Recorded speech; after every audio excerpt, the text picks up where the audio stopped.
I dag der vil jeg vise jer, hvordan Beauty Advisor fungerer. Om du er privatperson eller om du er virksomhed, så er det mega nemt at bruge. Og du kan netop, hvis du er virksomhed, oprette en gratis profil, og så bliver du synlig for kunderne. Hvis du er kunde, privatperson, så går du bare nemt ind og søger præcis det, du ønsker dig. Prøv at se med. Opret din salon eller klinik let på Beauty Advisor. Klik på krydset i højre hjørne, derefter Continue. Nu udfylder du de data, der er brug for. Under tekst er det vigtigt, at du skriver så meget som muligt, da det er det, kunder kan søge efter. For eksempel balayage, det kan også være babylights osv. Jo mere du skriver her, jo nemmere er det for kunderne at søge noget specifikt, hvor du kommer frem. Så jeg vil anbefale i hvert fald 10 som minimum. Ellers udfylder du alt andet data. Dine sociale medier er også rigtig vigtige, da det er her, hvor man får mange nye kunder igennem i dag.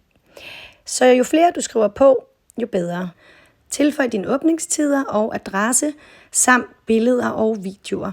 Derefter kan du indsende den til mig, og jeg verificerer den. God fornøjelse.